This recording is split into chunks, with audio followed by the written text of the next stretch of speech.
The Premier League have recently announced that they're going to be following in the footsteps of the World Cup and adding on way more added time to the end of half-time and the end of the full game in order to try and counteract time wasting in the Premier League and make it so that basically the ball stays in play for nearer the 90 minutes that it should do. So that's going to be the topic of today's video, because not only is it going to affect how we watch and enjoy the Premier League football, it's also going to affect fantasy football and fantasy Premier League. Which kind of positions could benefit from this and which positions and players could suffer, that's going to be the theme of today's video. I hope you do enjoy it. Leave a thumbs up if you do at the end of it. Without any more waffle, let's get into things.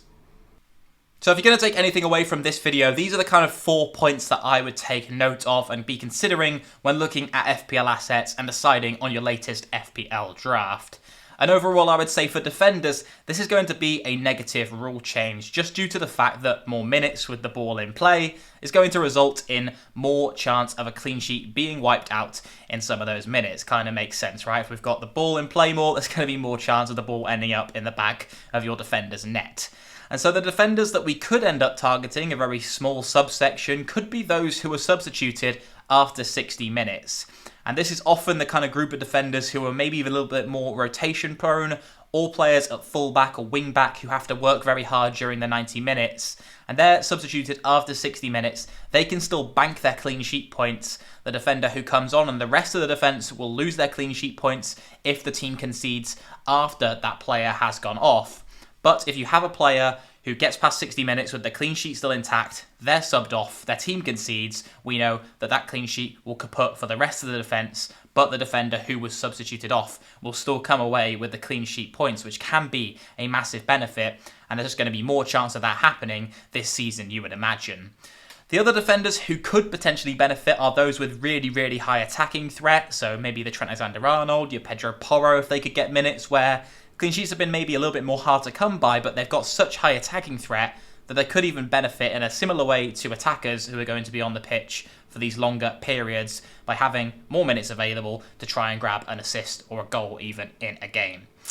The other attackers who are going to benefit the most are the ones who are midfielders and forwards that play a lot of minutes and often play the full duration of a match for their sides. We're talking like a Mohamed Salah, Jared Bowen of West Ham, Bruno Fernandes of Manchester United. These types of players have a very, very high average minutes per 90 just because of how crucial they pretty much are to their sides. So these are the ones we're going to want to look at and maybe even sway away from some midfielders who have very high squad depth in their position, where substitutes are regularly used around the 60-70 minute mark. Might be a little bit later now, but someone like a Martinelli even, you've got Trossard in competition for him. You've got good squad depth in the Manchester City front line as well, with someone like Alvarez on the bench, and historically they've had very, very vast amounts of attacking talent in their squads. Maybe less so, you'd argue, right now. The transfer window's not concluded, so we can't say for sure. They still have quite a number of options who can be substituted when Pep does decide to do so. So that's who it could be good for and who it could be bad for. Other defenders who are centre-backs are going to play the full duration of the match and are going to have less chance of being subbed off and having their clean sheets banked. And on top of that, a lot of centre-backs don't have very high attacking threat in FPL, so we're not going to be wanting to look at them as much. And attackers who are at risk of being subbed early, we've already discussed. So in general, that's what I would take a look at and take from this video. We're going to have a closer look at some Opta stats details now. And Opta have released this really cool graphic which I thought I'd share with you guys, which kind of displays which teams are going to suffer the least from this rule being implemented and which teams are maybe going to suffer the most from it. Those ones are towards the bottom, Newcastle and Brentford. And that's because in their games, they had the ball in play for the least amount of time in the Premier League last season. As a result of this rule being implemented, this graph is going to kind of even out, and Newcastle and Brentford will have the most amount of added time added onto their games. And as we discussed in the earlier section, that's going to mean there's more chance of a clean sheet being wiped out deep into added time or whatnot. Maybe Newcastle and Brentford picked up a few clean sheets last season, which maybe they shouldn't have got. They just did get because there wasn't as much added time added on as there should have been. And as a result, they managed to keep clean sheets just by not having the ball in play for large chunks of the game. In the case of Newcastle, their fixtures aren't very strong to start off the season anyway, so not too many people are looking at them. We'll have plenty of data by the time their fixtures come good to assess how their defence is performing under these new rule changes. But someone like Brentford, people are looking at Flecken in goal for 4.5 million, Rico Henry, Pinnock. These guys look pretty good and solid 4.5 million defender options. But maybe Brentford kept a few clean sheets last season that they shouldn't have had, and maybe we should be looking more towards the top to these teams that keep the ball in play more already for defensive picks. So John Stones maybe even at right back for Man City. We've got Liverpool, Trent Alexander-Arnold, some great options in some of these teams towards the top, who maybe are going to benefit more from this rule being implemented than defenders of teams towards the bottom of this list. I just thought it was interesting. We'll move into something else now. And so what I thought could be some of the most useful information as a result of this rule change would be which attackers, so midfielders and forwards, actually get substituted the most in the Premier League. And the ones that I've picked out here are ones that are kind of highly selected FPL assets or could become highly popular template picks later on in the season. And the name at the top definitely did shock me a little. Bryan Mbeumo at Brentford is a very, very popular pick in FPL at the moment, owned by over 1 in 5 managers. And although this stat is taken from a season where Ivan Toney played the majority of games and Mbeumo was less relied upon to be the talisman of that Brentford side than he will be this season, I still think it is quite a significant number. Visser was substituted quite a lot of times as well. Brentford have a few attackers on the bench who they're very capable of bringing on in games. But why I thought this was even more significant so would be that Mbeumo is actually in competition with Eze, who for that 6.5 million slot in our sides, who didn't actually get substituted once since Roy Hodgson came in game week 30. So he played every single minute, seems to be one of the favoured personnel of the new manager. And you can imagine him playing all the added time that's added on in these games as well at the start of the season for Crystal Palace. So whilst Mbeumo's average of 77 games could become higher with Ivan Toney out of competition for that kind of one of the slots at least in the forward line, Eze 90 minutes on average, so playing every single one, is a staggering statistic. And I think when you combine that with his superior expected FPL points per 90 total over that time, he's going to be on penalties now, you'd think, as well, with a very, very similar XG already from non-penalty stats, and them both on penalties. Eze arguably has the same as, and maybe even more, goal threat than Mbeumo did, and his stats are taken, Eze's, from game week 30 onwards when Roy Hodgson did come in to manage Crystal Palace, so it is a bit of a smaller sample size with only 8 games included in that sample. Expected assists, Mbeumo's a little bit higher on that, and predicted points seem to go in favour of Mbeumo over the first 3, but Crystal Palace do play Arsenal in that time. And Eze, I think, still could perform really, really well. I think this is going to be a fantastic season for him. And seeing Mbeumo at 22% ownership and Eze 10% lower at 12% does make me think that I'm probably going to have Eze in my team as things stand. I may well have Mbeumo as well even, but if you had to pick one right now, I'd probably go for Eze. And I'd be interested to hear down below in the comments, would you go for Mbeumo? Are you on a different 6.5 million midfielder even? Or does Eze tempt you with this knowledge now? Have you been looking at him already? And now knowing he plays every single minute for that Crystal Palace side, who are going to play even more minutes with the ball in field as a result of this rule change, does that tempt you to go for this man instead? And now with defenders, as we kind of mentioned, this could be a different story where being substituted could actually end up being a positive thing. And someone at the top of this list for substitutions last season definitely shocked me as well. And that is Alexander Zinchenko, who we've not really seen talked about at all. Everyone seems to be just saying, Gabriel is the better Arsenal option to go for at the 5 million price bracket. But Zinchenko was substituted 18 times last season, majority for Kieran Tierney coming off the bench into that left-back role. But they have other options who can play there too. Tomiyasu is well capable of coming in and playing as an accomplished left-back option. But him being substituted a vast amount of times, 18 times, always after the 60-minute mark as well, where you would bank the clean sheet for Arsenal, over Gabriel, who's going to, imagine play every single minute of those Arsenal games that are going to have more minutes in them and potential for the clean sheets to get wiped out. Could there be an argument to discuss whether Zinchenko over Gabriel should be the thing we should be doing? Well, last season, Gabriel, unsurprisingly, averaged those 90 minutes per game, while Zinchenko had an average of 79 minutes, and pretty much every time he was substituted, I think when I had a quick scroll through, Zinchenko was substituted after the 60-minute mark, where he had the clean sheet banked for Arsenal. And you think that will continue into this campaign as well, especially with the increased length of games.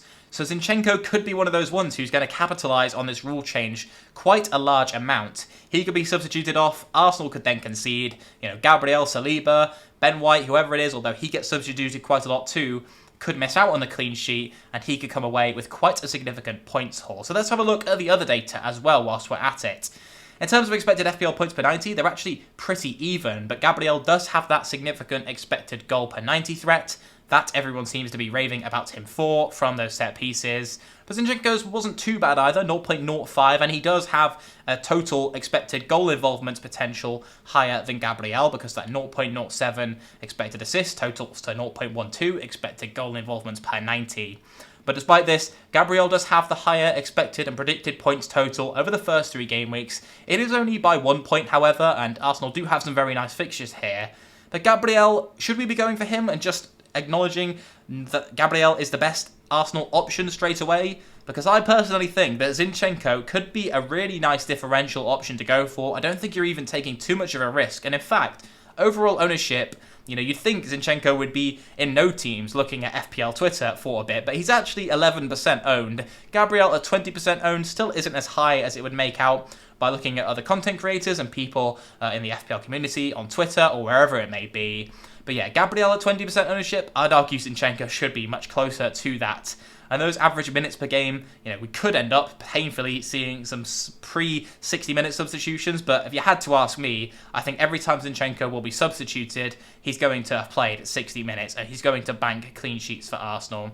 They may well keep them anyway throughout the entire of the 90 plus whatever minutes it ends up being, but I just thought it would be an interesting thing to bring to some people's attention. And we're going to stick with the Arsenal theme and now touch on the other end of their starting lineup with their attacking players.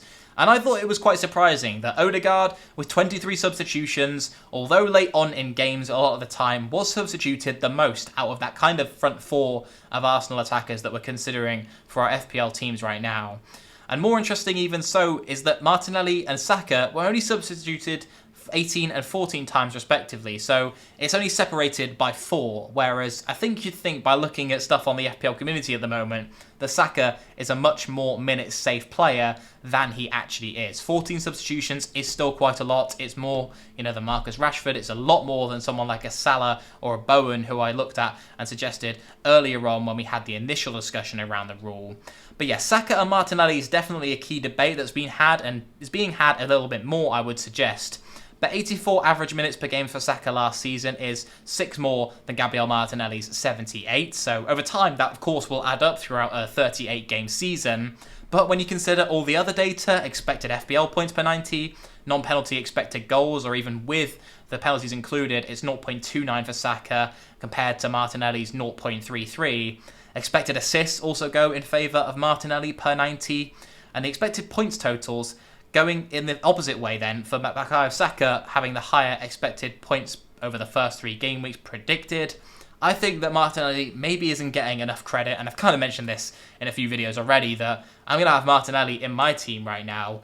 I don't know whether I'll actually end up with Bukayo Saka, but for now, my thinking is that Martinelli is not only the more fun FPL option to own, but might actually end up getting you the most points and being proven as a solid asset in FPL. So let me know your guys' thoughts down below in the comments. Is my thinking flawed for this one? Are you guys going with Saka, and do you want to tell me why I'm wrong? Because I'm more than willing to listen to all the FPL discussion. It's what I have a passion for. Down below in the comments, let me know what you guys think. But yeah, I just thought it was interesting that Saka and Martinelli aren't actually separated by as many minutes as you would think, and Saka is still getting substituted. And drawing parallels to that kind of debate between the two Arsenal midfielders, only separated by 0.5 million, we've got another team where there is kind of a debate surrounding that as well, and it's Manchester United with Bruno Fernandes and Marcus Rashford, priced at 8.5 million and 9 million respectively. You might have noted in the graphic previously, if you had a keen eye, that Marcus Rashford does actually creep into the bottom. 13 times he was substituted last season. Anthony and Jadon Sancho were substituted more, but I didn't think I'd include them just because in terms of this top 10, they're not really as FPL relevant as some of the other players that are in this list. But other than Sancho and Antony, Marcus Rashford is substituted more than Bruno Fernandes. He averages the entire 90 minutes every time he plays. Bruno has crazy stats when it comes to not missing minutes of action in the Premier League and throughout his playing career.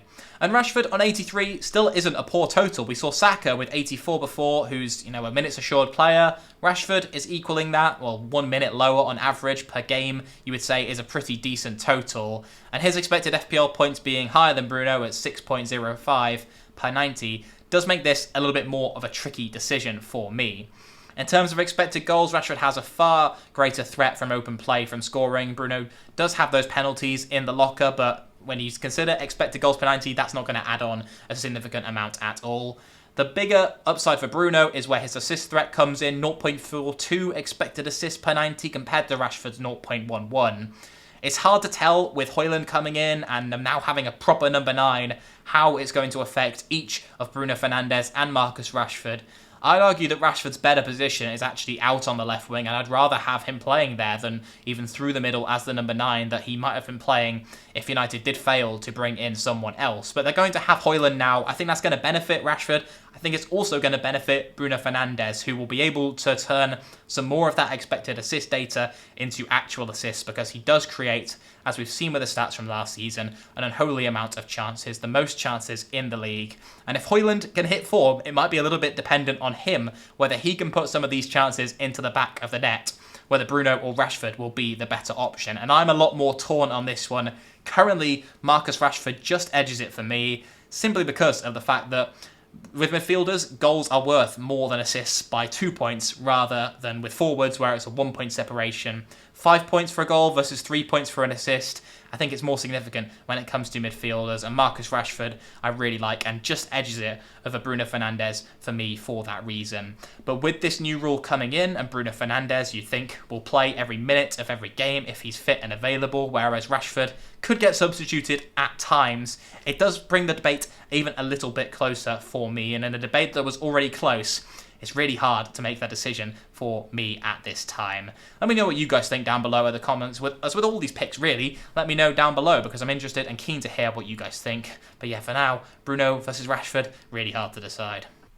And finally then, we'll finish things off with the forwards. And most people right now own Erling Haaland alongside pretty much one other forward. Some people going with 3 might be able to pick 2 forwards and have the luxury of doing that. But right now, a very sensible formation choice seems to have 2 strikers in with 1 8 million forward, because it allows you the flexibility to be able to downgrade to a cheaper striker later on after a couple of the game weeks where we've seen how everyone is performing without having to worry about having any money in the bank required to make an upgrade in terms of price. And Jesus, as a result, seems to kind of be the default option that everyone is going for. They have some really nice fixtures over the first 3. But when it comes to this minutes rule, he's going to be negatively impacted by it. Not only do Arsenal have a number of options now in Trossard, who they brought in, they've also got Havertz, who they've recently signed, and Nketiah, who we saw get minutes when Jesus was injured last season, where that's going to threaten Jesus' minutes, and it might become more relevant only later on when we start seeing European competition being featured. But Ollie Watkins has less competition, despite being in Europe as well. It's only really Cameron Archer who can play through the middle. And I think Villa fans, are keen to see him get more game time. But Ollie Watkins is going to be the one who's starting pretty much every game, you would hope, for Emery this season. So 85 minutes per game already. You could see that difference between him and Jesus' average minutes becoming even greater throughout the season. I think it's just to do with the first 3 games, there's no threat from European competition. There might be a threat from other players starting up front, or most likely so, being subbed on for Jesus around the 60-70 minute mark, or the team could be, reshuffled. Havertz could move from midfield up front. That's maybe less likely, but there are players who can come on like Trossard and play through the middle, more so than there are at Villa for Ollie Watkins.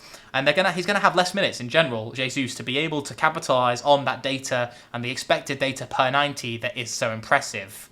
Jesus already kind of underperforms his expected goals by quite a lot. He is kind of famous within the FPL community for having quite a high XG, but actually a relatively low goals per 90. Closer to Ollie Watkins' XG per 90 is what you'd expect Jesus' goals per 90 to kind of end up as. but he does still have more assist threat than Ollie Watkins, and his higher expected points total, by 3 points in particular, is to be expected really with the difference between the first 3 fixtures of Jesus and Ollie Watkins. Forest, Crystal Palace and Fulham is a much better fixture set than having Newcastle away included as one of your first 3. You then got an away trip to Liverpool for Ollie Watkins and Villa as well. And although I really back Emery to keep them going and keep them as impressive as they were last season when he came in, I just think there is a lot going in Jesus' favour, and although he might be a poor finisher, he might be someone who underperforms expected data, he might even be a minute's risk later on in the campaign, or maybe even as early on as the first couple of game weeks through substitutions and this new rule not going in his favour, I still think Jesus will probably be the one I will pick. And Ollie Watkins, I'm sure, will come good at some point. Maybe he can prove me wrong. Maybe we just need a few game weeks to assess how him and Villa are getting on, and then make the move from Jesus to whether it be Ollie Watkins or whether it be another forward like this Zinchenko and Jackson at Chelsea, like Darwin Núñez maybe even at Liverpool if he's now the regular number 9 starter. Maybe even Rasmus Højlund at Manchester United, whatever price he comes in at, or someone even cheaper like Ferguson at Brighton. There's a vast array and plethora of options to go for as your kind of second striker or maybe even third striker in your FPL teams. And I think having Jesus for those first 3 weeks where the Arsenal fixtures are so nice definitely opens you up in terms of flexibility to be able to make the move quite early on to whichever forward seems to hit the ground running the most. So yeah, that's going to summarise today's video. Hopefully you guys enjoyed it. Let me know what you thought of it down below in the comments, and make sure to subscribe if you're new around here. Leave a thumbs up if you did enjoy the video. It really helps out the channel and helps push the video out to more people. And thank you once again for tuning in. I hope you found the discussion relatively interesting. Let me know what you make of the new rule change down below in the comments or over on Twitter, anywhere. I'm at FPL Phillips on pretty much every platform. But yeah, thanks for tuning in again, and I hope to catch you in the next one. I'll see you soon. Goodbye.